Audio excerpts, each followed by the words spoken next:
Greetings, greetings. Happy Friday. Welcome, everyone. Welcome to the Sabby Sab Show on Revolutionary Blackout Network. I'm your host, Sabrina Salvati. I hope you are pumped and excited. Shout out to everyone watching on YouTube, Rockfin, and Twitter. And I want to give some shout outs to people in the chat. Give me just a second here. I actually want to take this. I want to remove this logo for just a second. It's because it'll interrupt with the video I got to show. All right. Shout out to Zap Zen says President Daniel Ortega reaffirms his opposition to U.S. hegemony. It's worth a watch on double speed. Latin America is tired of our BS. That does not surprise me, Zap. That does not surprise me. What's going on, Lawrence Johnson? Always great to see you, says doobie doobie doo. Shout out to Eric Gray. Hey, everybody. And what an embarrassment of a country this is. Absolutely. I have so much to say. Shout out to Bryce says, hey, Sabby. Hello, everyone. Greetings, Sweary Fairy sends many, many hearts. Shout out to Emily says, Sabby, rock on. Flower, worker vest. Thank you so much for that. Greetings, Terry Conley says, hello, fam. Hello, Terry. Guys, really quick, I do want to note, don't forget to donate to Rome's Tour for the Poor. That's actually scrolling across the bottom of the screen there. Rome, I believe next will be in Kansas City with Nick. So that should be really exciting. They're going to do like a barbecue for people as well as mutual aid. So check that out. Shout out to Battleborn Socialist says, we live in a horror show. Yes, we do. Greetings, George says, happy Friday, Sabby. Or actually, is it Jorge? It might be Jorge. Sorry about that. All right. So what are we getting into tonight? Let me go ahead and share my thumbnail here. I have two interesting stories to discuss with you tonight. So we're going to talk about Cenk Uygur attacks Democrats. What was that about? Why is he calling out Nancy Pelosi, Chuck Schumer, all of the Democrat leadership in DC? I'm going to get into that story. And I'm also going to discuss Beto O'Rourke performance, because that is what I call it. Beto, to me, is an actor. I feel like it's just a lot of performative gestures that he does, and he tends to overdo it.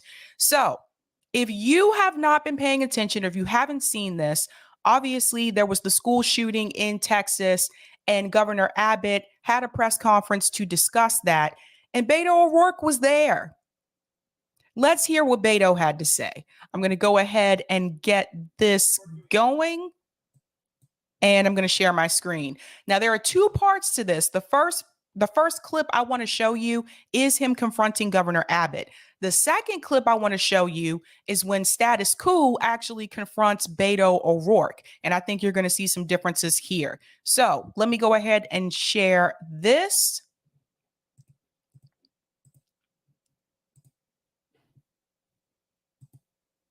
All right, here we go. You're offering us nothing. You said this was not predictable. This is totally predictable when you choose not to do anything. Sir, you're out of line. Sir, you're out of line. Please stop this from happening. Get out. I can't believe you exit. A tragedy happened here. We need to leave. This is not the place to do that.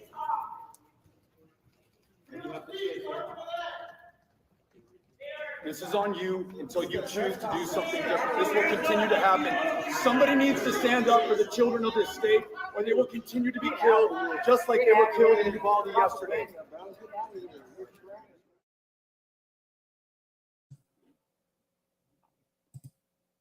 Now, make no mistake. Beto, let's remember, is running for governor of Texas right now, along with Governor Abbott. But I do also want to tell you that Delilah Barrios is also running for governor of Texas, but she's running as a Green Party member. And I wish mainstream media was giving her this type of attention that they've been giving to Governor Abbott and to Beto O'Rourke. Both of those choices, Governor Abbott and Beto, are bad choices, period. Beto is very performative. This is not the first time where he's made these types of outbursts. I remember when he announced he was running for president, he felt the need to stand up on a table and announce that. Again, performative. Let's watch this again. Let's watch this again. Now, again, they're telling him to leave. Of course, Beto had to make a scene because this is what he does best.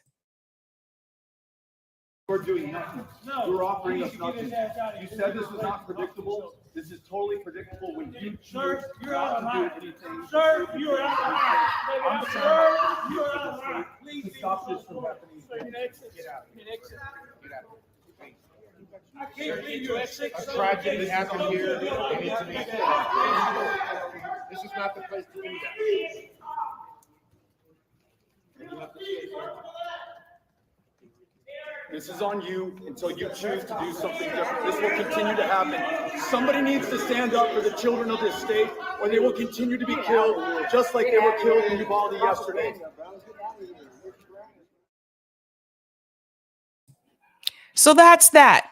And again, if Beto wasn't running for office, I would probably take this gesture to be more sincere. But again, he is running for office. I see Bryce in the comments says he's going for the Emmy. He always does this, right?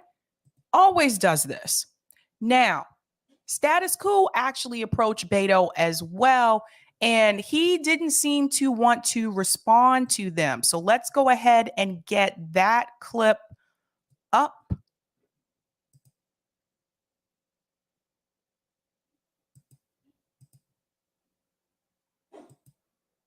Okay, let me go ahead and show you this, because this is going to show you the difference between how much he seemed to care in that press conference with Governor Abbott and how much he seems to care when he's confronted here by Status Quo. So it says here, a day after the Robb Elementary School massacre that left 19 students and 2 teachers dead, reporters surfaced that Senator Majority Leader Chuck Schumer would not imminently put forth gun legislation. So that's where this starts. And I'm glad that they did mention that, because that just reaffirms my point, which I've mentioned before, that they really don't care about the American people. If they did, they would at least try to do something, right? And so here you have a Democratic leadership who is saying that they are not going to put forth any type of gun legislation. So here we go.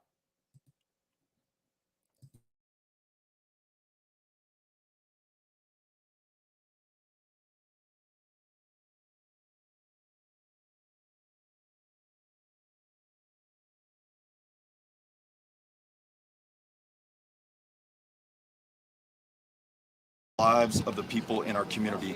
That's what we need to be focused on. Un mensaje en español para los padres. Un mensaje en español para los If you were padres. governor, you said that you would have the power to do that and change these laws. Administratively, how do you go about doing that? How can Governor Abbott do that? The governor literally sets the agenda for the state of Texas. The governor has extraordinary power to bring the members of the legislature, Republicans and Democrats alike, around his priorities.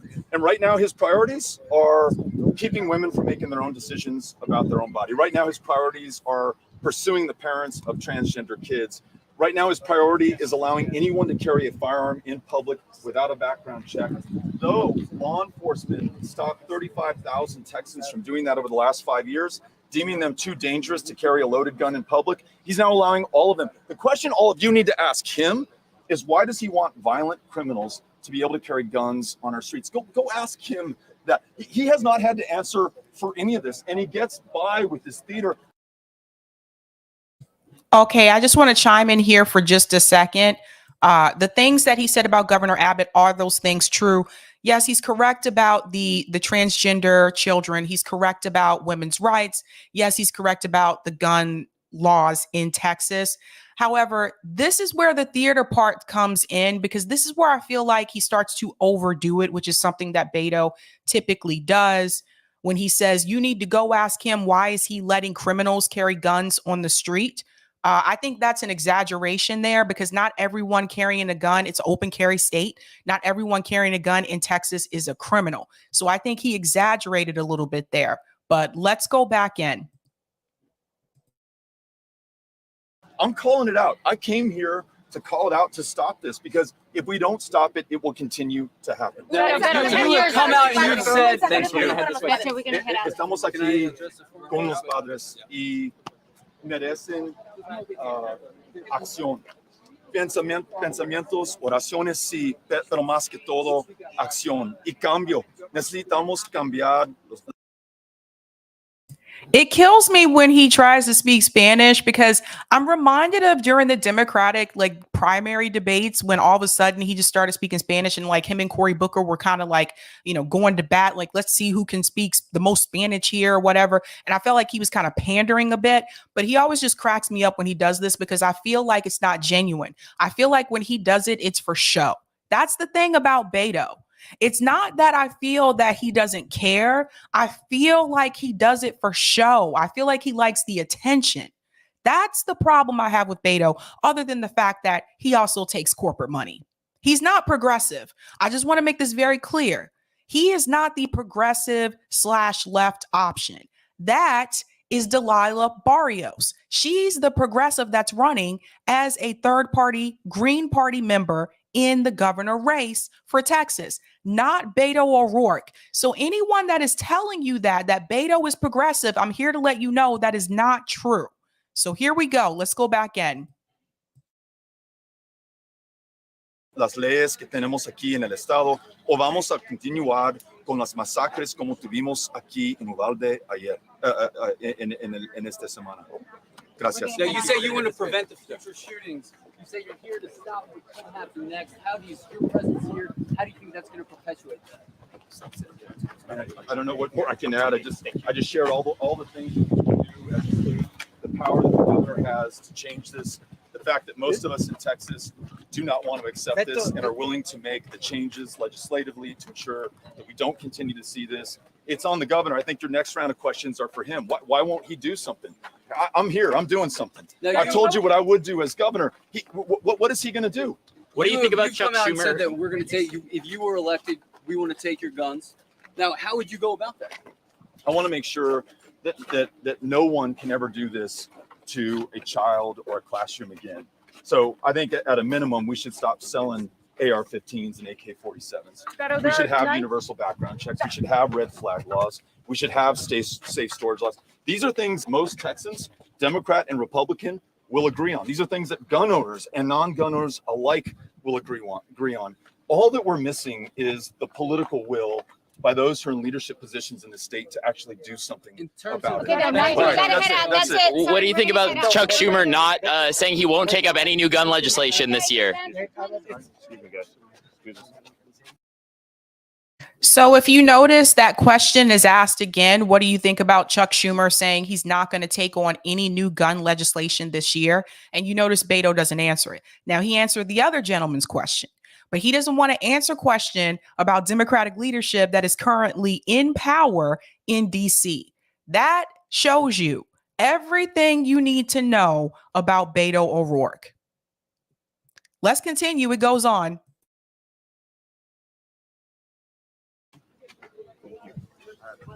Sí, Beto. Lo último ya. Beto, real quick. Any thoughts on Chuck Schumer saying he won't pull any new gun legislation on the Senate this year? I've shared everything. Responsible for that massacre. Hey there, Lewis from Status Quo. I'm here in Uvalde, Texas. This is our second day here. So I just want to add here, Beto just told him, they asked him again about Chuck Schumer not putting forth any legislation. He said, I said everything out there. He's not concerned about that. He's not going to comment on it because he's running as a Democrat. And this is the problem when you're trying to run into a party that is already corrupt, that is already bought and paid for. And you know, if you try to go against that party or speak out against it, they're not going to back you. They're not going to endorse you. They're not going to support you. So that's why he won't comment on it. Now, let me fast forward here just a second. Doobie doobie doo. Is this the one I want? Because they did interview people. Oh, here we go. Okay.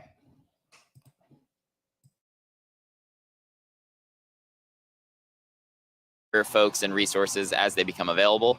So we're just down the street from the elementary school here. I just met Tony. We were walking down, and I approached him. He came from a town further away to come see what he could do to help. Do you want to just explain, why you came down here, where you're from, and let us know why you decided to make the trip here to see what you could do to help? We're from a little town called Bandera, cowboy capital of the world, and it's about 70 miles away from Uvalde. We're familiar with this little town, and I explained to my wife we need to do something, so I called the police department. They said we're doing blood donations. Got here, so many people they had to cut it off. So they're taking monetary donations at City Hall for the families. So we settled for that. Yesterday, we saw politicians on all sides trying to, add their 2 cents in this. What do you think about that? And is that helping, hurting? What do you think the answer is there? That makes me sick. They couldn't wait to start the political stuff. It makes me sick. They weren't, I didn't hear anything about the families or anything else from the, it makes me sick they're using this as a political tool to. Spot on. Spot on. Even he was able to spot that. This is just a political tool. This is just a way for them to push to get themselves elected, to get people to vote for them. It's not really that much about the children. It's not really that much about the parents. Both Governor Abbott and Beto O'Rourke are using this as a tool to get them elected. And that performative BS that Beto O'Rourke did was absolutely ridiculous. He was grandstanding. He went up in there to cause a scene because he knew there would be press. He knew he would get attention. That's good for his campaign. But you see, he really didn't want to answer the real questions, because when they interviewed him outside and they asked him, what do you think about Chuck Schumer not willing to put forth any legislation? He didn't want to answer the question. He hopped in his car and he drove off. This isn't even really about the children. This is about Beto O'Rourke trying to get elected. That's what pissed me off about this, the way that he approached this situation. Now I want to show you something about Beto. Well, let me finish this first, and then I'm going to show you something else. To do something, and I'm a big 2A supporter, but I would be mad if they were coming out supporting the 2A. There's a time and a place, and that was not the time and the place. Absolutely. Unless there's anything else you'd like to add, thank you so much for your time. If there's anything else you'd like to add, feel free. But yeah, it's great to see people. I saw a sheriff's department vehicle from Colorado. I think there's somebody from Nevada. All over the United States, coming to this little town, and it was sad coming in because all we did was pass line of ambulances going back into San Antonio and back that way, and I'm going, geez, this is horrible. This is beyond horrible. I don't know what that guy was thinking yesterday. I'm here with a gentleman from Houston who decided to come up and bring some flowers with him to show some support. I guess what drove you to come up here all the way from Houston? That's a several hour drive. No, it is. So it's more so of a pit stop. I got 2 girls of my own. I'm a gun owner, so for me this really hits home because my kids are in elementary school as well. So for me it's like it's just how could someone do that to children? I mean, regardless of a school, just to children, for that matter. So for me, it was more so like I got to do something. I got to bring some flowers, something to show that that people from outside of Uvalde are also thinking about the residents here as well. For sure. And all morning, I've talked to a couple of folks now. Someone drove 70 miles away to come donate blood, and they got to the place to go do that, and they were like, "We're sorry, we've got too many people in line already." That's a good thing. That's a good thing. Yeah, lots of good problems to have. One more question for you. What do you think about kind of politicians on both sides yesterday jumping on this immediately? What are your reactions to that? And do we think that's helping, hurting? Personally, I think it's a little bit both. More so of the hurting situation because we don't need to be attacking each other, especially right now. Do that a month, 3 months down the road. Right now, let's come together. Let's talk about the issues right now as it is right now, not of political left, right, gun control, not gun control, freedom of your Second Amendment. So for me, I think it's a little bit both, but more so on the herding effect. Lewis here, just wanted to give a quick recap of some of the things that we saw today and yesterday.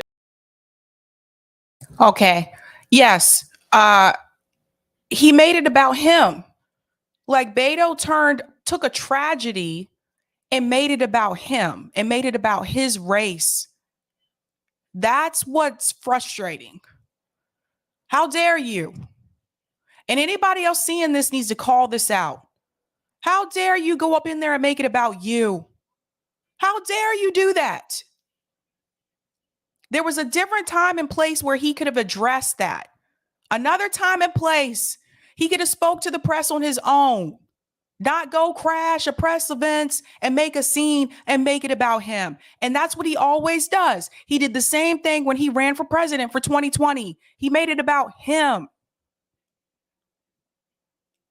Let's still remember the magazine cover of Beto O'Rourke when he was talking about, I was born for this. I want to show you something.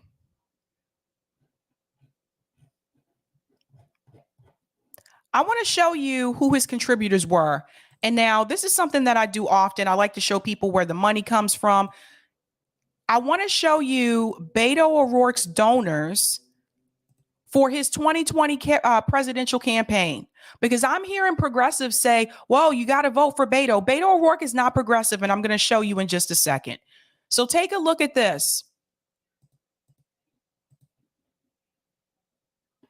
Now, again, I want to show you from the top. This is on Open Secrets, so you can actually see this yourself. This is public information. And here we have Beto O'Rourke. Now I'm going to scroll down. This was from his 2020 presidential candidacy. I want you to see who some of his donors were. Now we have the University of Texas, AT&T. I'm going to highlight the ones that are really problematic. Universities are not as problematic as some of these other ones. I'm actually trying to make this a little bit bigger. Okay, that's better. Hopefully you guys can see that better now. So here we go. AT&T, over $37,000. Apple, over $33,000. Here we have the University of California, over $32,000. IBM, over $31,000. Amazon, well, over $31,000. Dell Technologies, $27,000. U.S. government, $27,000. There's the U.S. Army, $27,000. Alphabet Inc. is one I do want to highlight for you because some people will see this and they won't dig a little bit further. But Alphabet Inc. actually includes Google. So that's problematic. Let's go further down. Cisco Systems, over $26,000. Barron and Bud, over $25,000. Microsoft Corporation, over $24,000. ExxonMobil, wait a minute. Now, why would he have taken money from ExxonMobil and he claims so much to care about the environment? Why would you take money from ExxonMobil? You see, guys, this is why you have to look up this information. This is why you have to look into this, because some of these people, they talk the talk, but they don't walk the walk. And you can go further down. So that was from his 2020 presidential campaign. Again, Beto O'Rourke. I'm going to take this link and put this in the chat too, so you can look at this yourself if you want to.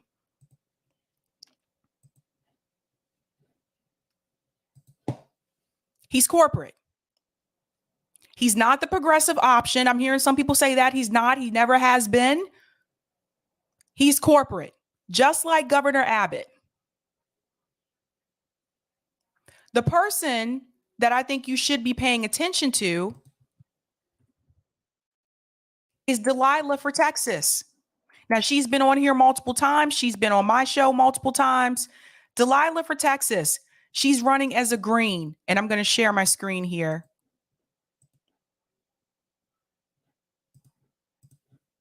Here we go. Delilah Barrios for governor of Texas. By the way, the election day is November 8th.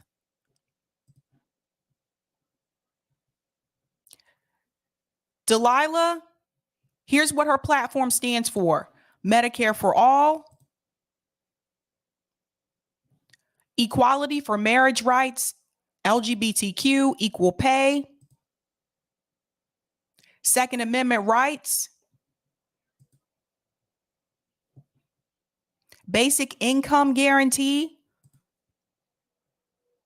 reproductive rights, which is especially important in Texas apparently right now, regulate pollution and fracking. And I just showed you that Beto O'Rourke has no problem taking money from ExxonMobil. So when it comes to environmental issues, you think he's really going to go there, or is he just talking about it? It goes on. Corruption from oil and gas industry. So this is another example where the third party candidate is actually the better option. But they're not getting the attention that they should get because they're not on these larger platforms. And this is why I keep telling people we need to focus more on those third party and independent candidates. Joe Biden would be perfectly fine endorsing a Beto O'Rourke. And Beto's going to be one of those people that he will try to pass himself off as a progressive. But if you look at his funding contributions, you will see that he's not. He wants to take money from the oil company. Meanwhile, Delilah is against the oil and gas industry.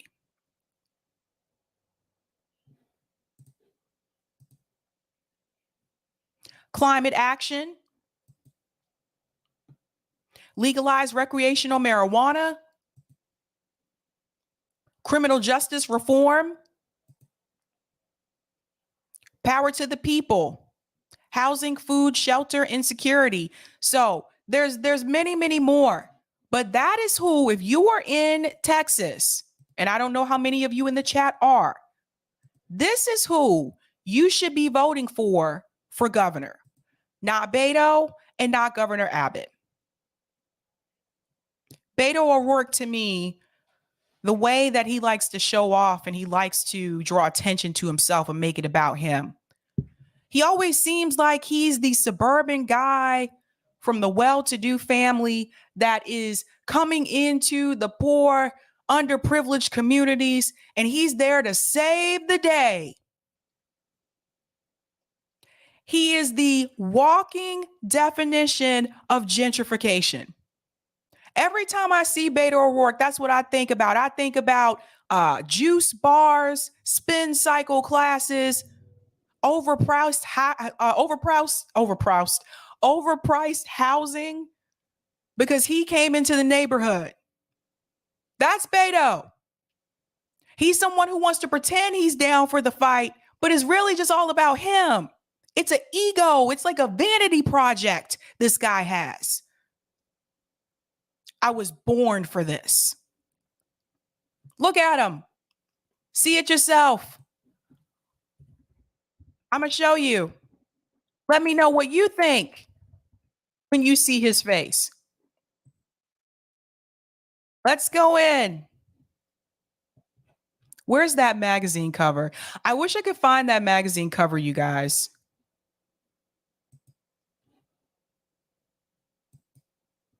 Will it let me go to this? I'm gonna see if I can find that.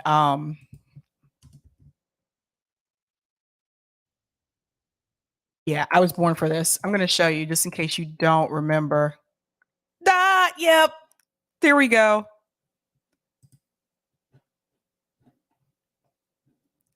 Here is that image here. I'm gonna see if I can zoom in. Will it let me click off of this? I don't know why it's doing that. Hold on. I think I zoomed in too far. Like this guy, it is a walking vanity project. Okay, I'll share it now. He drives me crazy. He really does. Look at me. I'm Beto O'Rourke. I pretend to speak Spanish sometimes. I'm here for the people. I don't know why it's a little blurry. It's a little blurry, but I'll show it to you.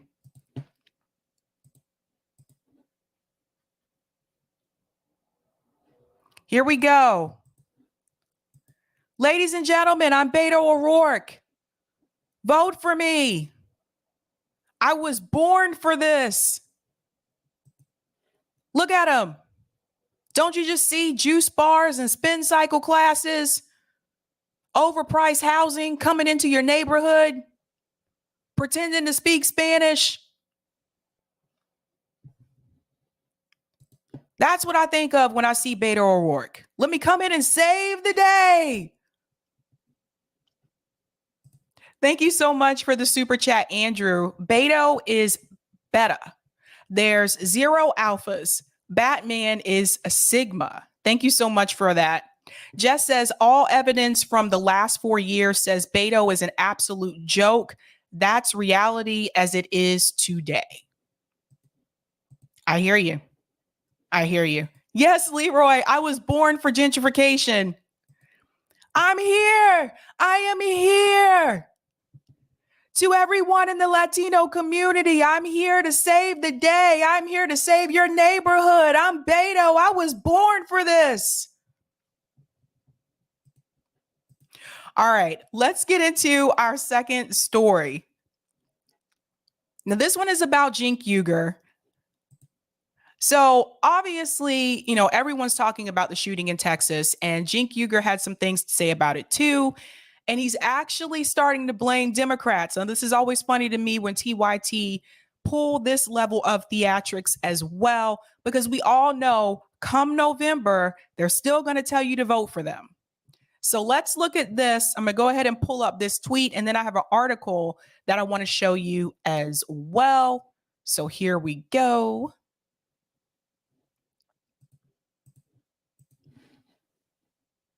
All right. So Cenk Uygur tweeted this, and he said, the reason the Uvalde cops went in to save their own kids, but not other people's kids, is because we literally train all cops in the country to be, excuse me, I have a hiccup, to be cowards. They're supposed to only care about themselves and not the citizens. Attend any police training and you'll see this taught. Let me go down because there was another one, or maybe he didn't. Okay, maybe that's not the one. But that's what he said in reference to the school shooting at Texas. So for those who do not know, yes, that is a big part of the uproar. The fact that you had police officers go in and save their own kids and leave the other kids there. You also had police officers choosing not to intervene, even though they were on the scene, and they were basically looking out for themselves. So that's that. But it's really interesting to me too, because at the same time, like when we were talking about defunding the police, we were talking about the fact that we don't need to give the police more money. CJ and I talked about this a while back, that TYT actually did an episode about defunding the police when it was popular at that time. This was right after the George Floyd protest started to begin, and there was this big uproar. However, months later, after it was not popular to talk about defund the police anymore, or the Democratic Party said we're starting to lose because of that phrase, they went back and they changed the title of that video. So it's really interesting because this is another example that I point to when I tell people that cops don't prevent crime, that cops only solve 0.02% of crime, that cops, for the most part, don't protect people, they protect capital. Now, if that building would have been burning, if that building would have been in trouble, cops would have intervened much more so than the way that they tried to save those kids. And that's what people have to understand. When you had the George Floyd protests and you had people looting, Target, Walmart. The cops were there to protect the businesses, to protect the companies, not to protect the people in the communities much so. That's what their goal was, to protect capital. Now, Cenk Uygur goes on to say more. And this time, this is about the Democratic leadership. So I'm going to go ahead and share this article for you here. Let me share my screen.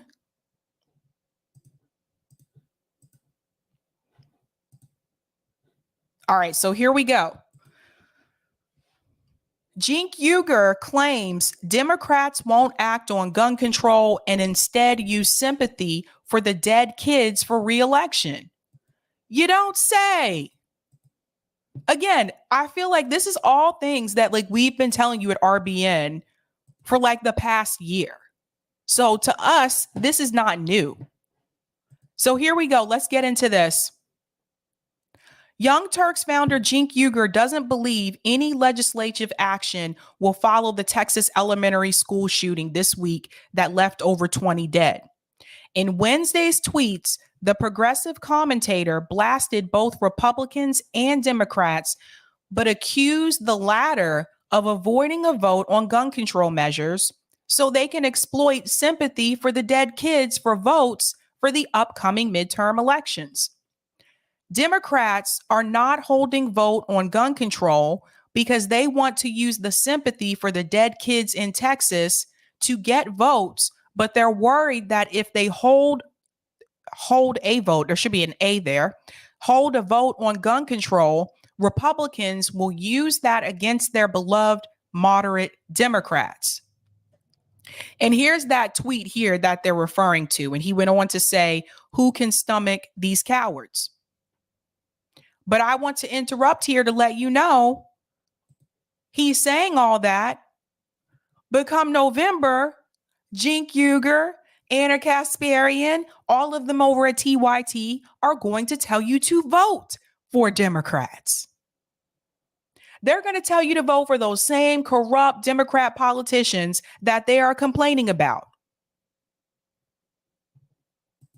Let's go back into the article here. So it goes on to say, in a follow-up tweet, Uygur also lashed out at the mainstream media, predicting outlets and commentators will explain the strategy of non-action in the wake of the shooting.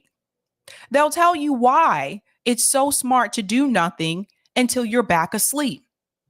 Uygur specifically targeted Senate Majority Leader Chuck Schumer in response to the comments the New York Democrat made, saying there is no imminent plan for a vote on gun control legislation, instead urging people to vote in November.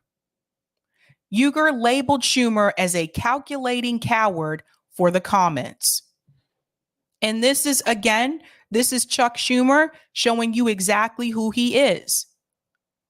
They don't care about the American people. They don't care about our lives.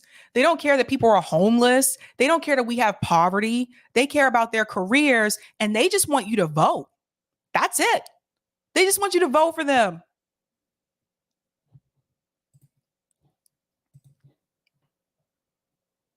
After hearing, let me just go to the tweet here. Well, let me click on it. Oh, yes, it did. So let me stop sharing that one and share the other screen. Boop, boop, boop. After hearing the whole country scream in unison, do something at Senator Schumer, like the calculating coward that he is, proudly declares Democrats will do nothing. Told ya, a completely useless party. Ladies and gentlemen, let me highlight this real quick. This is time to put tremendous political pressure on GOP. Instead, they surrender. Let's talk about this point I highlighted here where Cenk Uygur says a completely useless party. I agree. But then why are people like Cenk Uygur still telling you to vote for Democrats?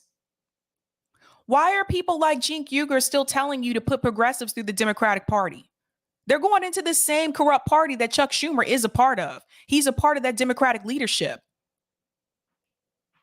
If you feel that is completely useless, why are you telling people to vote for these progressives going into the Democratic Party, the useless party that you just mentioned? It's useless. Somebody clip this tweet. Somebody clip this.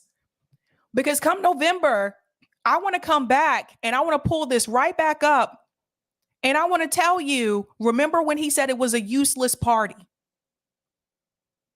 And I think some of you that are watching us here on RBN, you already know this. You know the Democratic Party is useless. You know the two-party system is corrupt. But a lot of the viewers, especially those that mainly watch TYT and that TYT branch of left media per se, they don't know this. And so when November comes and Cenk Uygur tells you, go vote for these Democrats because they're still the lesser of two evils, I want to remind you what Cynthia McKinney told me on Monday. No, once you join the evil, you become evil. There is no lesser of two evils. I'll see if I can find that clip in just a second.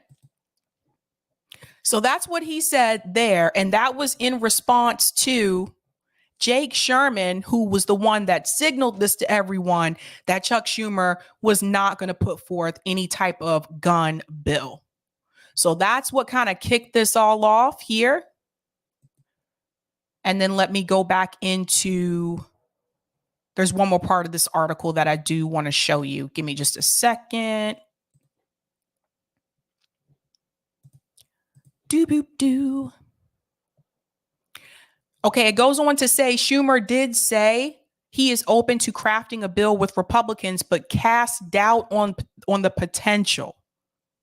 Other commentators have similarly predicted non-action from lawmakers in the wake of the Texas shooting.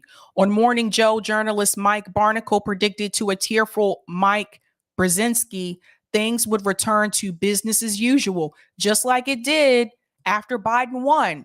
People went back to brunch. So that's where we are. And then this cycle continues. Every year, it's a different school. It's a different mall. It's a different movie theater. It's a different grocery store. But the story's the same. Continues to happen. Now, I want to show you why this happens. Let me see if I can pull up. Yes, I can. I want to show you something that Cynthia McKinney said. And by the way, if you're not familiar with Cynthia McKinney, you should become familiar with her. She was a former congresswoman. She heavily pushed back when she was in DC, and she'll be the first one to let you know they don't let people like her stay. They'll push them out. That's Professor Reed. Is this the one? Yeah, this is the one. Okay, let me share this here. So what we were talking about was the fact that the squad was not willing to support Nina Turner and the powers at be, right? So I want you to listen to what Cynthia McKinney says here. Let me go ahead and mute myself because I will get an echo if I don't. If it was Nina Turner, I would feel some kind of way. She probably does. And what it demonstrates is that these people who are paraded before us as progressives can talk the talk, but they don't walk the walk. And so at some point, you just have to accept what Congresswoman Maxine Waters said to me many years ago. Cynthia, you just have to accept that when the leadership tell us to do something, we're going to do it. Did you hear that? Did everybody hear that? When the leadership tells them to do something, they're going to do it. So, having heard that, the idea, the strategy of putting progressives in the Democratic Party and expecting them to push back on Democratic leadership, that's not going to work. That's why it hasn't been happening. Now, she goes on. I want you to hear something else that she says. And that's just sort of you could say the price of incumbency is your values. And it's very hard to be in alignment with your values when you are answering to someone else. The problem is that the members of the Democratic caucus, as well on the other side, the members of the Republican caucus, answer to someone else. What we need, first of all, we'll never get it without election integrity, but we need more independence. We need people who are not walking the political party line to be able to make decisions based on whether the policy is good or not good for the people of the United States. So you heard that as well. We need more independence. Now, people can keep saying that independents can't win. That's not true. They can win. Yes, there's different ballot rules in different states and things like that. And they do have to get like certain number of signatures. I actually know an independent candidate, Terrence Cudney, actually just got on the ballot about a week or two ago. So he just accomplished that. So yeah, you can win, but you really have to get yourself out there. You really have to work on the marketing. And yes, you will need the money. Unfortunately, money is a big part of it. But this idea that we should just settle with the party that's evil, even if they call it the lesser of two evils, because, well, this is all we got. Well, no, it's not all we got. It's not all we got. So listen to what she says about the lesser of two evils. That should be the sole criterion. And so people are saying to us that, but you still have to vote for them because they're the lesser of two evils. But no, when they join the evil, they're not lesser than anything except what they said to you. So they become lesser caricatures of themselves to the public because they're not even living up to their own rhetoric, because in the end, that's what it is. It's just rhetoric. And that's coming from someone who was on the inside.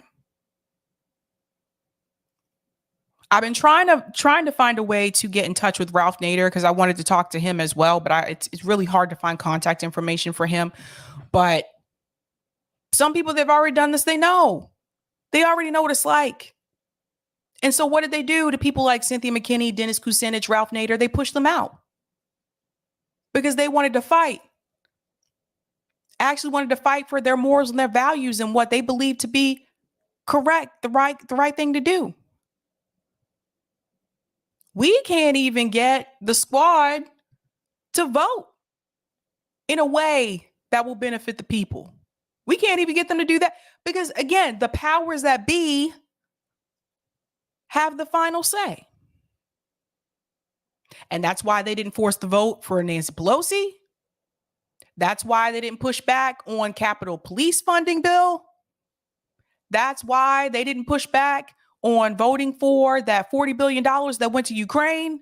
That's why they didn't push back on supporting Nina Turner, because the Democratic Party leadership has the final say. How do you change that?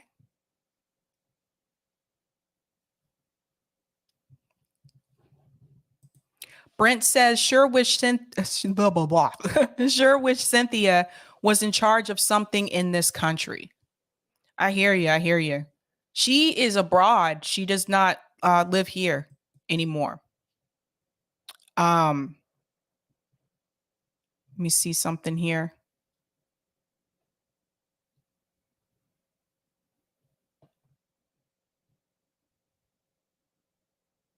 What, Jess? I used that euphemism on Twitter and got slapped by the algorithm for it. Interesting. Huh. I didn't know about that.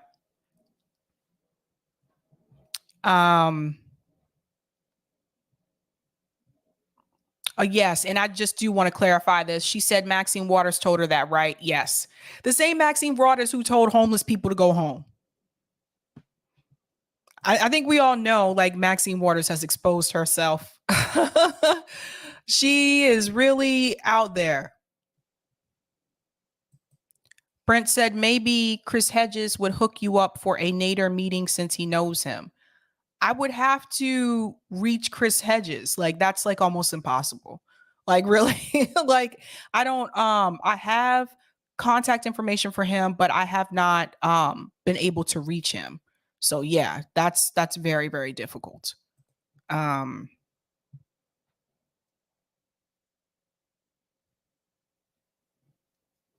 What is that? Sorry, I'm trying to read.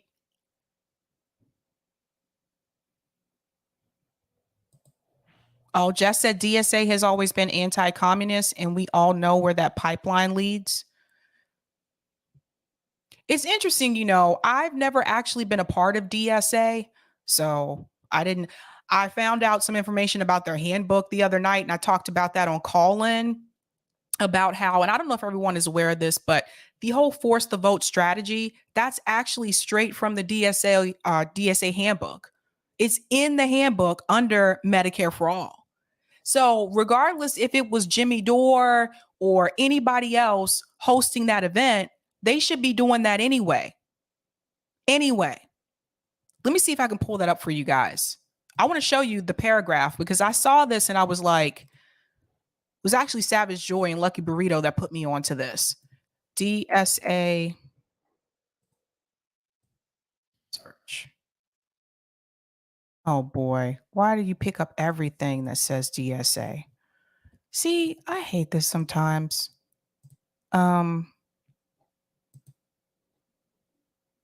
Handbook. Why are you sending me? See, I hate search sometime in email because it picks up things that it really should not pick up. But I actually had that and I got too many emails. This is bad. I'll just Google it. Shoot.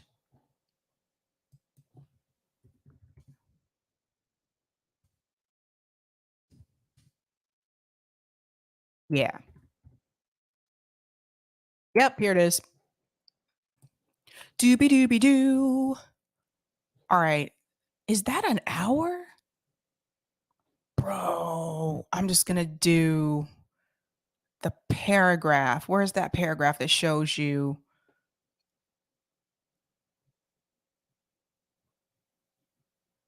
Okay, here we go. I got it. Let me share a screen.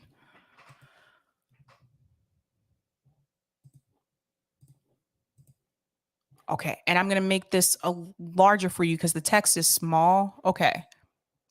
All right, so again, this is straight from the DSA handbook under the Medicare for All chapter. So let me show you that top part really quick so you can see that. See, House Pressure Campaign Guide. And now we go down here.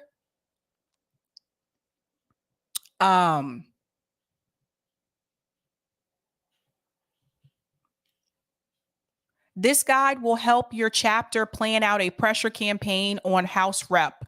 The first chapter talks about ways in which to build and participate strategically in local coalitions.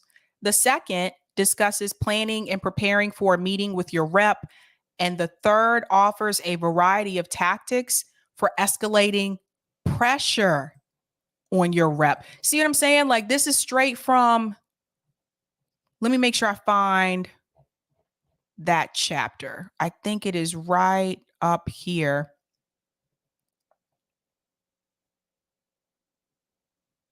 Okay.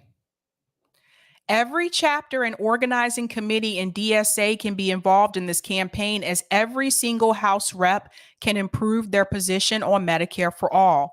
For progressive Democrats who already co-sponsored HR 1384, chapters can push them to join the Medicare for All caucus and to become a vocal champion of single-payer healthcare using our campaign principles. We need progressive reps to be clear that the public option is not an option. Yet we've heard some of them cave on that. We've heard some of them talk about access. Even Republican reps can be made to feel the heat. 52% of their constituents support Medicare for all, and we should try to activate those supporters to become involved in the fight. So here they are here, straight from the DSA handbook, letting you know, even when it comes to the conservatives, we should be trying to get them involved to push for Medicare for all. So for all the people who came at us that had those Medicare for all marches last year and told us we were a part of a red-brown alliance because we also had conservatives marching in those marches, I want to let you know, especially all of you who are DSA stands, this is in the DSA handbook. They should be doing this, you guys. It doesn't matter if it was on Jimmy Dore's show. I want to remind you, there were multiple people that were part of Force the Vote, including Savage Joy, Cornel West, Crystal Ball, Breonna Joy Gray. There were multiple people, Justin Jackson. So because it was Jimmy Dore, I decided not to do it. That excuse doesn't fly. It doesn't fly with me. But this is straight from the DSA handbook. In fact, I'll put this link in the chat for you guys so you can look at this yourself on your own time as well. This is public information.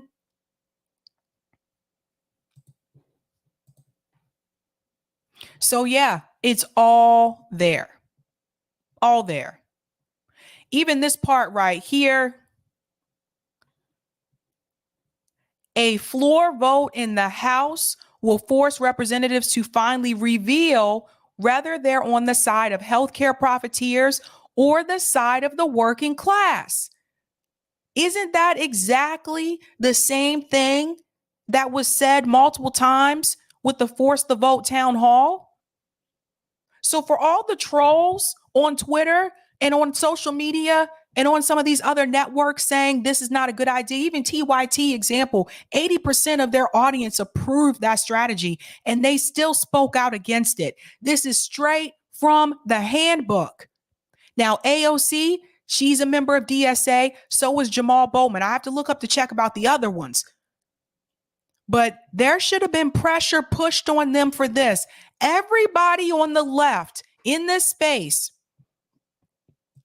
should have been pushing them to do it.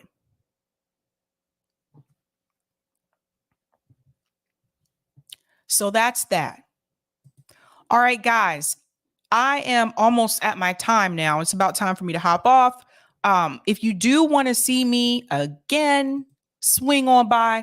I'm going to be on my channel at 8 p.m. Eastern Standard Time. So that will be in an hour, actually, in 1 hour. Tonight, I'm going to be discussing Jimmy Dore and Chris Hedges' call for peace. That's about Ukraine. That's an interesting discussion. AOC versus Nancy Pelosi. What is that all about in reference to Jessica Cisneros? That should be really interesting. And Texas cop shame. What have police in Texas said in reference to their lack of action with the school shooting? So if you want to see me again, check me out at just 1 hour on Sabby Sabs. I will be there. Other than that, guys, have a good night. Keep up the fight.